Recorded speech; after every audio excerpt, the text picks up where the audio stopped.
ஏ குட்டம்மா எவ்வளோ நாண்டி ஷாப்பிங் பண்ணுவ? அங்கே பார்த்தியா? அண்ணா என்ன? ஐயோ என் தங்கச்சிங்க வந்துட்டாங்கடி. இதுதான் நீ எக்ஸாம் ஃபீஸ் கட்ட வந்த லட்சணமா? மாட்டினடா. இல்லைம்மா சும்மா இது யாரோ. நான் இங்கே இருக்குன்னு உங்களுக்கு யாரும்மா சொன்னது? என் ஃப்ரெண்டு ஹேமா கால் பண்ணான். அப்போ அன்னைக்கு அங்கே அது என் ஃப்ரெண்டு ஸ்வேதா கால் பண்ணான். அப்படியா? என் லைவ் அப்டேட் கொடுத்தா இவ்வளோ ஃப்ரெண்டு வச்சிருக்காளுங்க போல. அம்மா கிட்ட சொல்லிடாதீங்க. அப்போ ஒன்று பண்ணுறியா? எங்கள் பில்லை பே பண்ணிவிடு. பண்றியா? பில்லா? சரி ஓகேம்மா நான் பண்ணிடுறேன், நீங்கள் போங்க. ஓகே. அப்புறம் அம்மா கிட்ட நோ. யோசிக்கிறேன். ஏய் என்னடி இப்படியே பயந்துட்டு இருந்தா எப்பதான் நம்ம விஷயத்தை வீட்டில் சொல்ல போற? ஏய் குட்டம்மா 3 தங்கச்சி கல்யாணம் ஆகட்டும், உடனே விஷயத்தை பற்றி வீட்டில் பேசிடுறேன். அடுத்து நம்ம கல்யாணம் தான். சரி தங்கச்சிக்கு போகிறாங்க, நான் வரேன். பாய் பாய். ஏய் சரி கிஸ் பண்ணிட்டு போ. அப்படின்னு சொல்ல நான் பண்ண மாட்டேன். சரி அப்ப நான் பண்றேன். என்ன நீ கிஸ் பண்ண வர மாதிரி தோணுச்சு. சி உனக்கு அந்த வேற இருக்கா? போ போய் தங்கச்சி கல்யாணம் பண்ற வழி பாரு போ. என்ன மிரட்டுறா? போயிட வேண்டியதான். என்னப்பா அப்பா கிளம்பிட்டியா? ஆமாப்பா, குரூப் எக்ஸாம் டேட் அனௌன்ஸ் பண்ணியிருக்காங்கப்பா, அதான் போய் பார்த்துட்டு வரலான்னு. நம்ம நிலமை உனக்கே தெரியும், பார்த்துக்கோ. தெரியும்ப்பா, தங்கச்சிங்களா இருக்காங்க, கல்யாணம் பண்ணணும். அதான்ப்பா கிடைச்ச வேலைக்கும் போகாமல் குரூப் எக்ஸாம் எழுதி கண்டிப்பாக இந்த வாட்டி பாஸ் பண்ணுறோம்ப்பா. என்னால் முடியும்ப்பா. உன் மேலே நம்பிக்கை இருக்குப்பா. தேங்க்ஸ். பார்த்துக்கோ, பத்திரமா போய்ட்டு. ஆமாப்பா.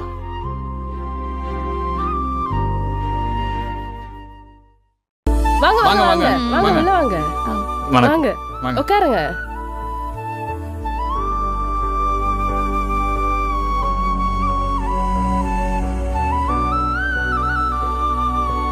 காஃபி டீ என்ன சாப்பிட்றீங்க? அதெல்லாம் ஒன்றும் வேணாம், பொண்ணு கூப்பிடுங்க பார்த்துடலாம். சரிங்கம்மா. பிரியா உள்ள போய் அக்கா கூட்டாமா. அந்த கூப்பிட்டு வரேன்ப்பா.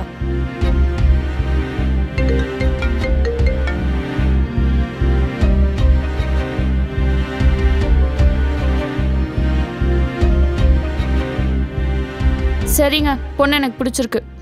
மற்றதெல்லாமா? அதெல்லாம் ஒன்றும் வேணாம். சும்மாடா. இங்கே பாருங்க, எனக்கு இருக்கிறது ஒரே ஒரு பையன், அப்பா கிடையாது. நான் தான் அவனை பார்த்துக்கிறேன். பொண்ணுக்கு தேவையான 50 சவரன் நகை, பையனுக்கு ஒரு காரு, பேங்க்ல ஒரு 50 லட்சம் டெபாசிட் பண்ணிடுங்க. மற்றபடி கல்யாண செலவெல்லாம் நீங்களே பார்த்துக்கோங்க. மற்றபடி எதுவும் வேணாம், கட்டின புடவையோடு அனுப்புங்க, நாங்கள் பார்த்துக்குறோம். என்னங்க நம்ம உறுப்பினைக்கே இவ்வளோ கேட்குறாங்க. நம்ம உறுப்பினைக்கே இவ்வளோ கட்டி கொடுத்துட்டோன்னா நம்ம மற்ற 2 பொண்ணை எப்படிங்க கரை சேர்க்க போகிறோம்? கவலைப்படாதம்மா, பேங்க்கில் லோன் கேட்டிருக்கேன். ஆஃபீஸ் மூலிமா ஒருத்தட்ட பேசிகிட்டு இருக்கேன். அந்த விஷயம் ஓகே ஆயிடுச்சுன்னா நம்ம பொண்ணு கல்யாணத்தை நல்லபடியாக முடிச்சிடலாம். நல்ல வரணும் அமையும் போது அதை நல்லபடியாக முடிச்சணுமா.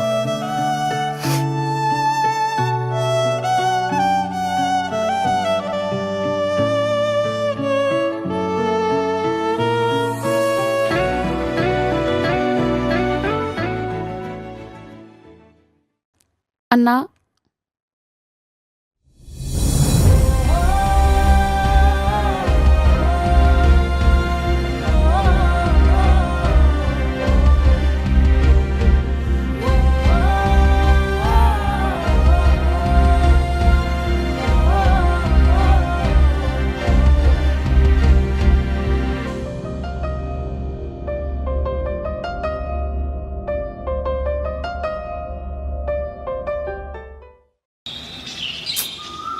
ராஜி, நான் வேலைக்கு போகலான்னு முடிவு பண்ணிட்டேன். பாரா. அது மட்டும் கிடையாது, நீ உங்கள் வீட்டில் வரும்போது வரதட்சணை ஒன்றுமே வேணாம்.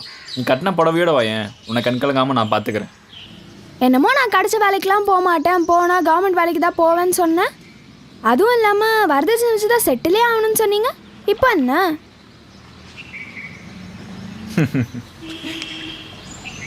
I love you. அடியே